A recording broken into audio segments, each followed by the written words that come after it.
The thought of making a really big ask is literally terrifying. How do I get past this? This is a terrible answer, and it's kind of like you don't. You let yourself be terrified, and you friggin' do it anyway. That's what the zone of freaking out is about. 100%. You're like, this is so terrifying, and then you write the email and you send it while you're being terrified.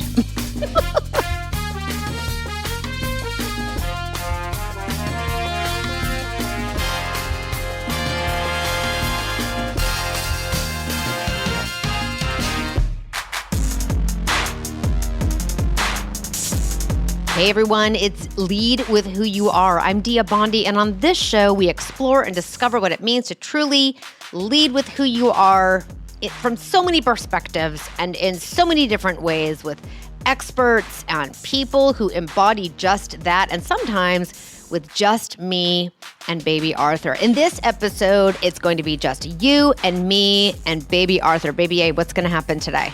Yeah, hi Dia. How's it going? Hey everybody. So you had a book launch event last month, and at that event you had a little box where people could submit questions. And during the event you answered 2 or 3 of them during the Q&A, but we have a bunch more. And so I thought it would be fun to ask you some of these questions and have, go back and forth about that. All right, great. And then after that, I prepared a set of questions for you, my dear listeners, that'll help you maybe take a look at what was important in the last year and what is important for you in this next year, and give you something to reflect on that can help you lead with who you are in the coming 12 months. Nice. Let's get into it. Hey, just a quick reminder. You can subscribe to this show on your podcast platform of choice. We're live nearly everywhere, and you can always listen to the show at diabondi.com.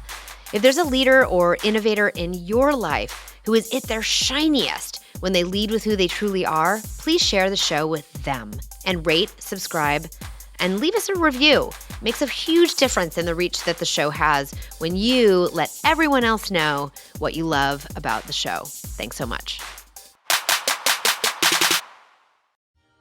You love audio, right? That's why you're here right now. Well, Ask Like an Auctioneer, the audiobook, is available now on Audible or wherever you get your audiobooks. Have a long road trip coming up, a flight, or maybe your daily dog walk needs a new soundtrack. Get Ask Like an Auctioneer in your queue. You won't regret it. It has jokes in it, kinda.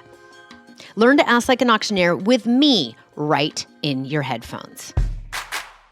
Let's get into it. So last month, yes, I had our book launch for Ask Like an Auctioneer. It was great. Hosted at Kala. It was so much fun. Yeah. We had a 4-song dance party. 5-song dance party. 5-song dance party at the very end.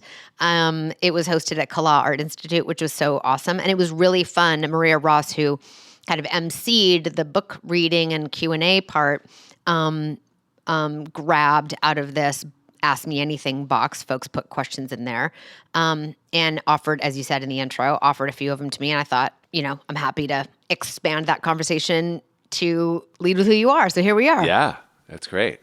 Okay, well, I got the questions here, and we'll just go through them and, see where we go. Okay, we'll see. Let's see how it happens. Now, this one, I know the answer to this question because I've been around since the beginning of this idea. And I'm sure that it's in the book, but the question here from one of the guests at the book launch is, how long did it take you to develop this framework and write the book? Great. So for folks who are listening for the first time, this framework is the framework of what it means to ask like an auctioneer and the 9 ideas to help you, in fact, find the courage and conviction to do it. And the answer is, I feel like it's like, all in all, I could probably say 5 years. I think when people say, oh, it took me 5 years to write this book, I've always been like, what?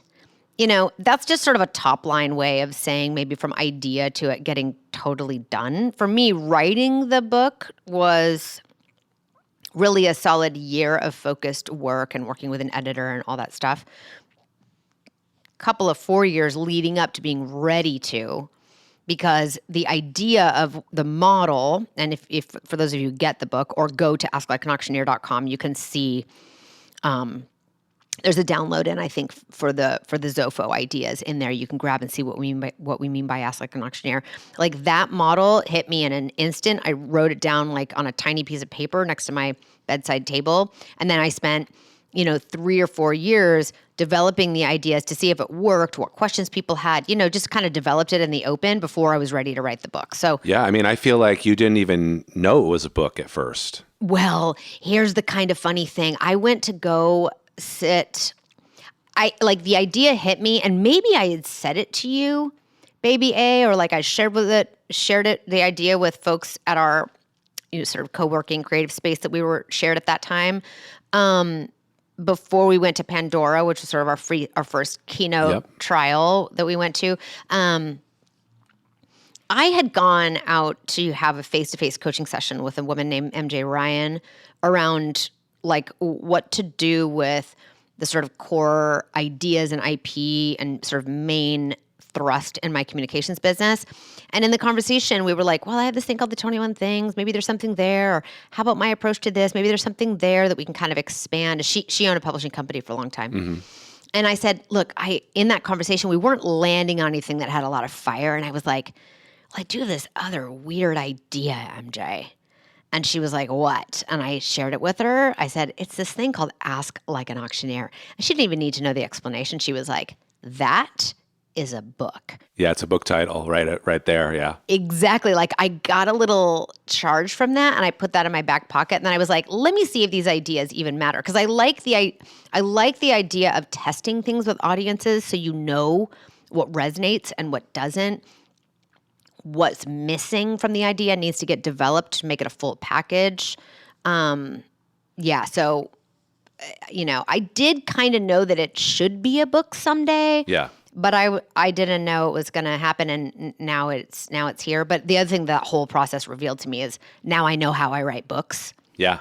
I have an idea, I test the heck out of it, develop it with audiences, and then by the time it's time to write the book, all I'm doing basically is writing down all of what I learned in that process instead of having the book writing process be the way I'm developing the ideas.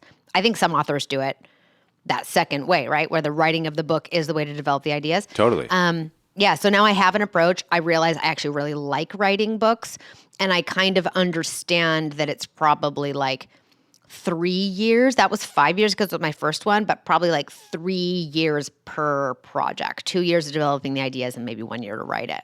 Right. Yeah. Yeah. Cool.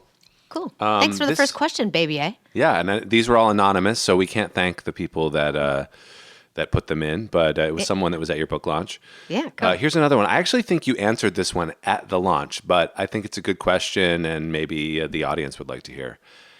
If you could go back in time to when you started the book project, what's one piece of advice you'd give yourself? And then conversely, if you could go forward in time, what's one thing you want your future self to remember? Oh, that's good. About the process? Okay, the first half, what advice would I give myself? I think, for one, I think maybe this is how I answered it at the book launch party, which is like to trust my gut on process. There were little whispers in my brain that was like, maybe you're wasting time, continuing to do this and not just focusing on getting the book proposal done. But now I realize that there was so much wisdom in that for me, because by the time I sat down, the proposal itself, for folks who have worked with a publisher who are listening, getting a book published with a traditional publisher means you got to write a proposal most of the time. I mean, there might be, as a first-time author heading into the publishing world, like you're writing a proposal that mine was like 65 pages long. You're like an outline of sort of a top line idea of each chapter, how you'd organize it, a full sample chapter. It's all this stuff. So I really, I recognize now that I need those years, in front of audiences to develop the idea so that I can trust my take on something. And I have a lot of examples of where something works as fodder for the chapters, the teaching chapters. So just trust my gut with that. I think that's the big piece of advice. Today I was on a coaching call with a client, and we were it was sort of a completion call. We've been working together for a couple of months, and we knew we were heading into our last call of our engagement. And we were talking about this idea that, and a lot of my clients in my communications work will ask me like, how do I, and then fill in the blank around, really critical communications moments. And well, what they mean by how do I is like, how does one, like what's the best practice? How do I do this? And then I'll try to rise to the occasion of doing that.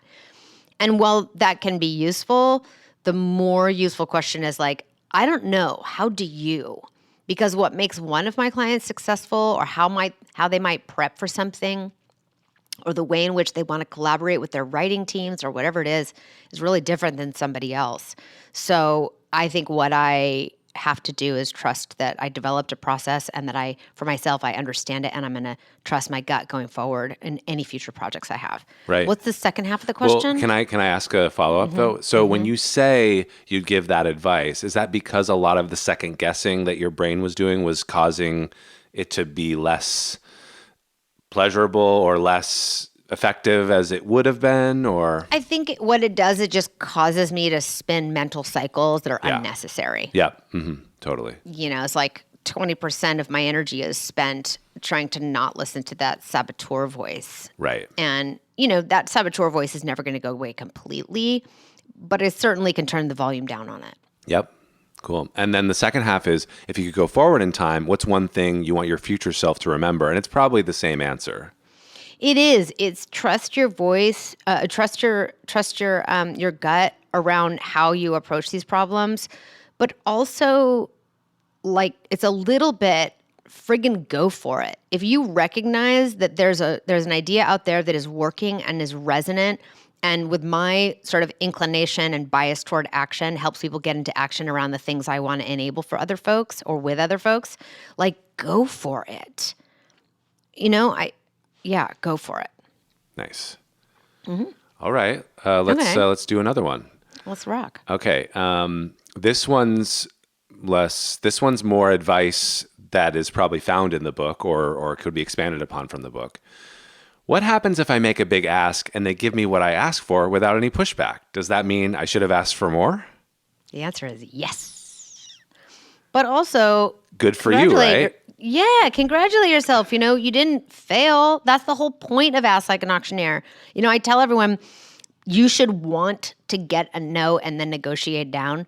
You should ask big enough that you get a no. And if you haven't, you've probably left something on the table. That doesn't mean if you get an instant yes that you've failed. You could be like, oh my goodness, I got an instant yes. I probably left something on the table, but chances are because I aimed for a no, I got more than I would have if I had aimed for a yes. So it's a reason to celebrate. I just want everyone to get pushed up and to the right when it matters. That's all. Yeah. So be happy for yourself. Don't worry, be happy for yourself. Yeah.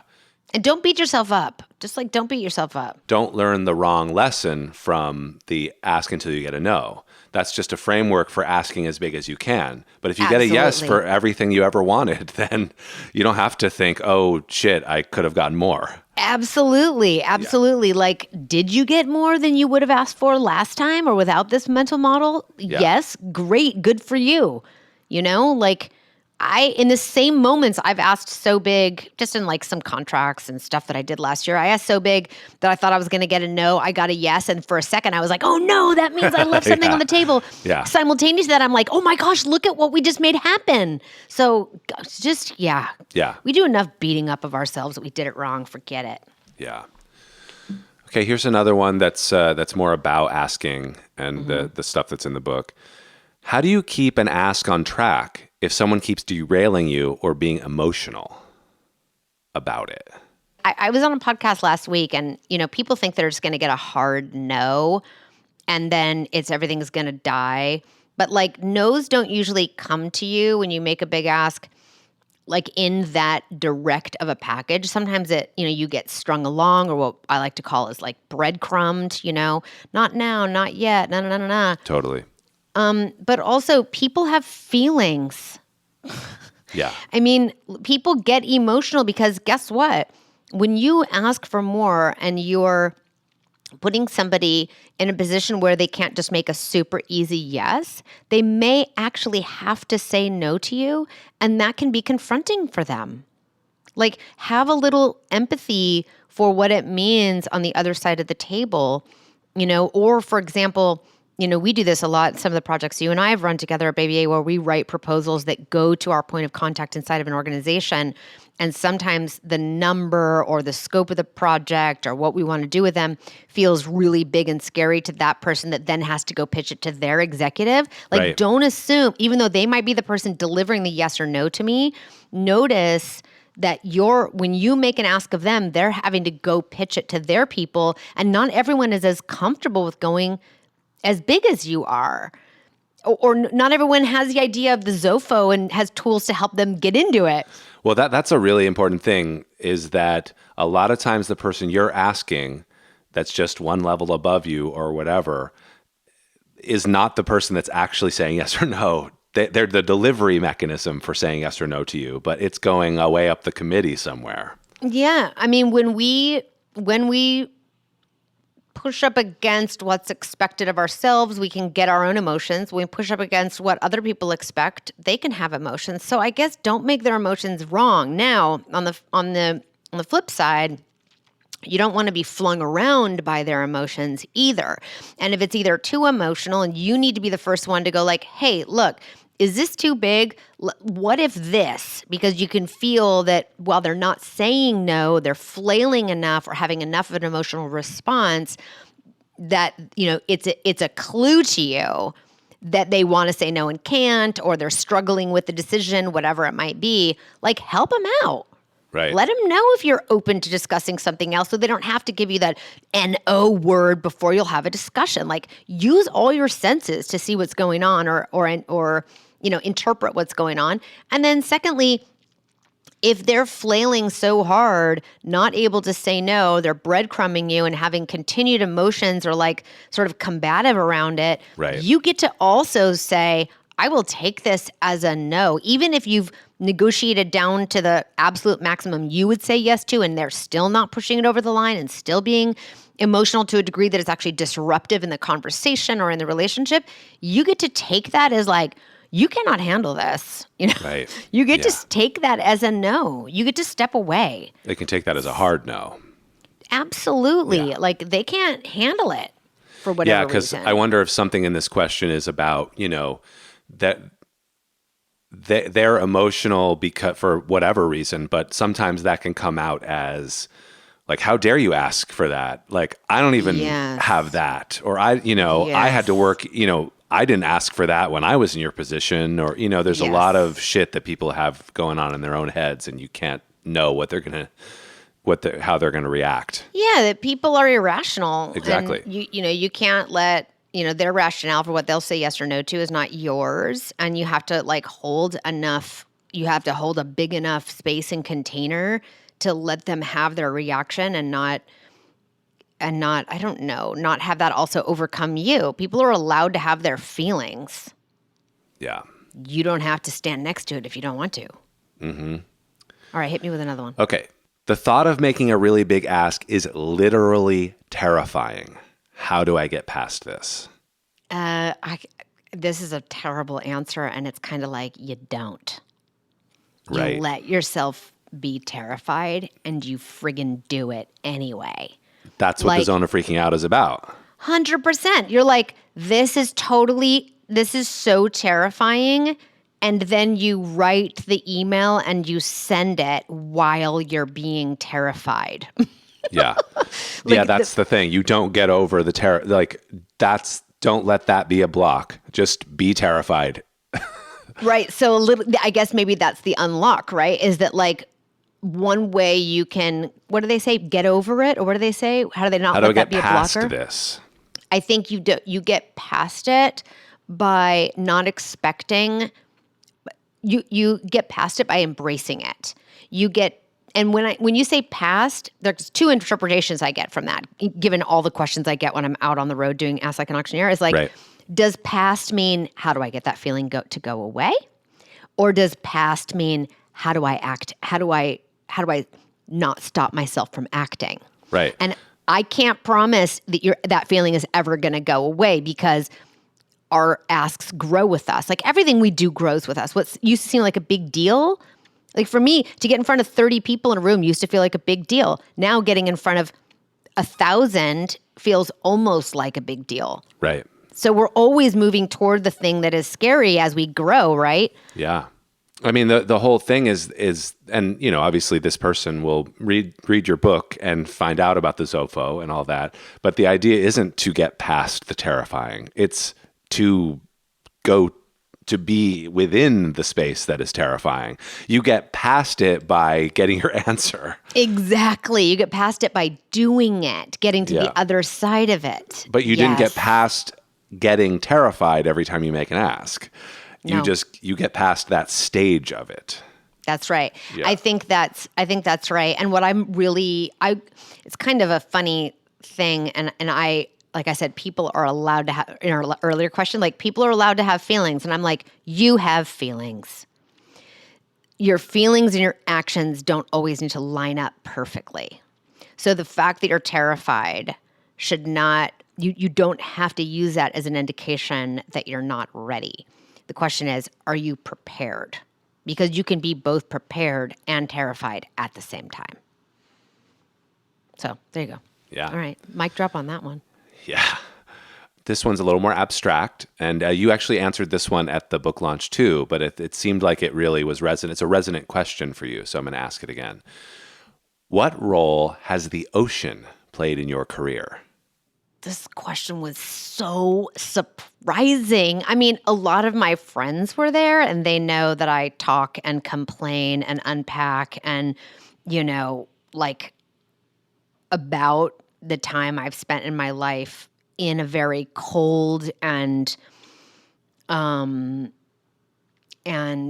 overpowering and life-threatening and commanding and beautiful Northern California ocean. Yeah. An unfriendly and very compelling environment. And I'm so curious. I never found out that night. I should have walked around going like, did you ask that question? Was that your question? And I couldn't tell from I don't even think I looked at the handwriting because Maria was the one that pulled all these questions from the box. But it's, so as folks are like, what? So yes, I spent my childhood in a family friendship group that were all sort of part of the Northern California surfing community. And what that meant was, I was paddling into a cold ocean just because that's what my family did from very early days. I don't think I really surfed warm water until much later. It was just always like the ice cream headache kind of cold water in Northern California. Mm-hmm. Oh yeah, I've been in it. Yes, and it's sharky, and it even when it looks small. And for those of you who are listening who are Northern California surfers, like, what are you talking about, dude? This is easy. Like, you just pedal out. Like, I don't know. Just get into that gnar, bruh. Yeah, exactly. Like, just get in the pocket. I mean, that's fine for you, but growing up with some expectation around getting in something regularly that was extremely frightening for me, and I maybe didn't resist or didn't communicate how scary and how much I kind of didn't like it, but also wanted to like it. And then sometimes did like it when we would find these just incredible days where the surf was big and cold, but the sun was out, or, where we would walk across these bluffs and hike down these cliffs carrying mine and my dad's surfboards or boogie boards or whatever we were taking with us with nobody around. It did create these opportunities for these like overwhelmingly beautiful, gnarly experiences. Like I just even choke up talking about it. And while I don't paddle into surf anymore, there's something, although, sometimes when we are in and around the ocean where this makes sense, I do have a stand-up paddleboard that I've paddled out using it, in places like Santa Cruz and others where the water's still cold but not gnarly freezing. The surf is still there but not so big that you feel overwhelmed and scared. But I've managed to paddle myself into like big, I don't know even what you call them, but big groups of dolphin, which is kind of wild. I've encountered, large sea animals in the North Coast accidentally that were a surprise and a thrill all at the same time. I think the role that it played for me was it was one of the things that felt so overwhelmingly powerful for me. The smallness that it would make me feel, well, sometimes scary. There was also sort of now that I'm older, like a great relief. Like when I need to feel space and smallness, I can go to the ocean and get that. I can even look at it now and go, oh, that thing could kill me tomorrow. Right. It just has like this grandness about it. And then also just the amount of like grit I had to use when I got in it, of this like being able to be really in control and make decisions about paddling this way or that way, or ducking under a wave, or like wave knowledge, like being in control, but also having to constantly give up control, because that's how you get hurt when you get hit by a big wave, is you need to relax and let yourself float to the top. So it's just this interesting dance between engaging in something that is overwhelming you while you're also using what you know to navigate it, but then also relenting to it in some way. It's just this, I feel like it's what life is in a lot of ways, where you're trying to decide what to hold on to and what to let go of all the time, to be able to go with and use what might feel threatening, but to your advantage, to be able to navigate the hard parts, knowing there's something else on the other side. So in that way, I think it taught me a lot and gave me a lot of the grit that I use now to make true the things I want to make true in my own life and work. So when I think about it, tying that into my career, the way I've done it is like I see almost my career and the work and the kind of work I've wanted to do and the rooms I've wanted to be in as like this sort of vast, almost hostile environment that doesn't really want me in it. Like the ocean doesn't make room for you. The ocean says, you want to get in this? Let's go. It doesn't just like open it up and make it easy and pleasant and palatable for you to get in. Exactly. It doesn't do that. So in that way, getting where I've wanted to go in my career, which, I've always been a solopreneur. So it's never like climbing the ranks inside of a formal corporate structure. It's been more about like, what rooms do I want to be in? What projects do I want to be a part of? What are the qualities I want present in the work that I'm doing? What do I want to create next?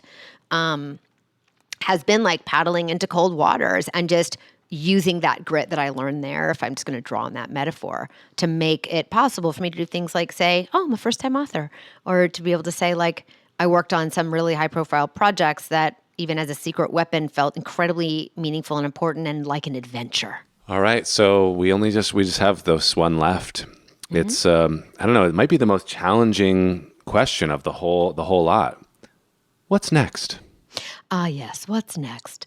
I would say for me, next is to actually relax a little bit. I don't know. I think I answered this maybe in the launch party, and I might be answering it differently now than I did then, but it's kind of like to relax into what I built last year around, shipping the book into the world. And I don't mean relax meaning like not do anything. I just mean like let myself build on that instead of making such a huge stretch. It was such a huge effort, and I'm going to do it again. It's fine. But this next year, I think what's next for me is to see what I can do with what I already made. That's good. Yeah. And then the next one is to actually, thinking about this just this last week, is to re-examine the way I talk about myself in the world and see if my identity, needs to be updated in a way that meets my next ambition. If I talk about myself and I see myself in the world and the way I identify as a professional, as a coach or as a facilitator, or as like how I talk to myself about where I fit in the world and my career and my work and my impact, if that needs to get upgraded to match where I want to go next. Because sometimes I notice I tell the same story about who I am over and over again to myself and to the world. And if that starts to get mismatched with like where I want to be next, I need to upgrade that. I need to upgrade that or shift it. So that's some work of the next season for me. And when you're moving on to these next things, where do you draw your power from? This probably came from you, Claire. This I think came from a woman that I met on my writing retreat, and I love this question because she said it to me before. Like I'd heard that from her before, so I'm wondering if it's you, Claire. I draw my power from sort of bravely seeking out connection. I think that's where I feel, well, while I need a lot of space and I need a lot of alone time, I need a lot of freedom in my career. This is, why I'm basically unemployable. I have to lead with who I am, which means, I'm out on my own. Like I'm not part of a large organization. I've had a boss once in my life. That comes with its own liabilities, like that level of freedom that I desire. But I also need a strong sense of recognizable connection. That's why, I have a few very close friends. That's why I'm constantly looking back into my marriage for connection. That's why I use nature as an opportunity to do that. I use the ways in which I connect with my children, even if it's not directly, like recognizing the sweetness of our connection. I do this thing for my kids regularly. I turn down their beds, like even before they're home from wherever they are. My daughter gets home from softball practice at 8:00, and she's not going to go to bed till 10:30, but I'm going to turn her bed down. So when she walks into her room's a total mess. Like she's a total pack rat, wreck of a room keeper, ambitious, super disciplined athlete. Right. She's like, can apply so much discipline there, but then her room is like a wreck. But I'll still go in there, wade through the dirty clothes and turn her bed down. And my kids and I don't talk about it. But last year, I think one of them or they both said something that like, it's something they love and they've always noticed it. Oh. And it's just like, again, it's just these places where I feel connected to them, even when they're not in front of me. You so put like, the I just mint on their pillow too. Yeah, they probably need one. They have bad breath. No, I'm just kidding. The idea of like, so it's not just necessarily like you and I sitting here right now in a connected conversation where I feel connected even to you, baby A. It's more like things that make me feel connected to my life. Yeah, I get it. That's where I can draw my power. Nice. Well, you're going to be drawing all that power and moving on to all the badass things you're going to do next year and the year after. Oh, I hope so. We'll see. I know it'll be like paddling into cold waves day after day, and that's Which you kind of love. Which I kind of love. So thank you for that. Thank you for bringing. There's a good idea to have. And thanks to all the people that submitted them. We don't know exactly who you are, but these were some great questions.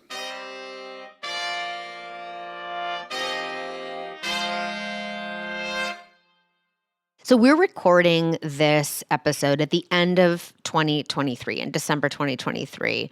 And as I look back on these questions, it's really wonderful to use them as opportunities to reflect on important things in my life and the journey that I've had in the last 12 months. And if you're listening to this episode in April or June or December of next year, there's always an opportunity for us to look at, the last chunk of work that we've done, the last journey we've been on, and then to look at the next one we're setting out on. So I'd like to offer you a handful of questions so that you can do your own looking back and your own looking forward. On looking back at the last 12 to 18 months, here are 3 questions you can use to reflect. What goals or pursuits did you have in this last chunk of time? What surprised you about how it all went? And what do you make of that? What did you learn? And now looking forward at the next 12 to 18 months, here are 3 questions for you to consider. What are your goals or pursuits in the next chunk of time?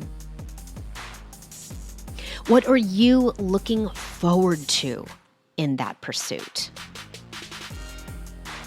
And how will you keep that alive? And lastly, from where do you draw your power? My wish for you is that you use that as you go to lead with who you are tomorrow.